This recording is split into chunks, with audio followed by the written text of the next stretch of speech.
Hi everyone, welcome to the Touch to Click channel.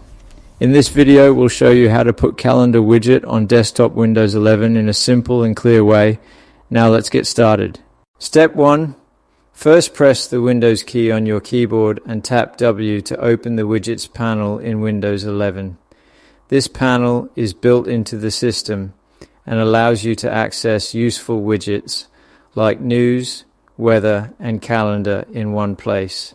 And it is important because this is where calendar widgets are added and managed. Step 2.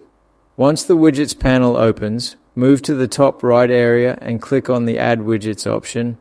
This section helps you choose which widgets you want to display, and it allows you to personalize your Windows 11 experience based on your daily needs. Step 3.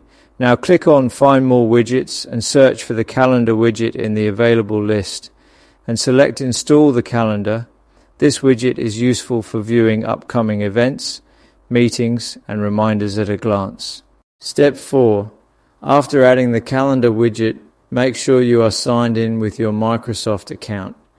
This step is important because your events and schedules sync automatically from Outlook or other connected accounts. Step 5. To make the calendar easily accessible, you can pin it to your taskbar or start menu. To do this, search for the installed calendar app in the start menu, right-click on it, and select Pin to Taskbar or Pin to Start, so you can open it instantly whenever you need to check your schedule. Thanks for watching this video. Don't forget to subscribe to Touch to Click for more helpful Windows tutorials.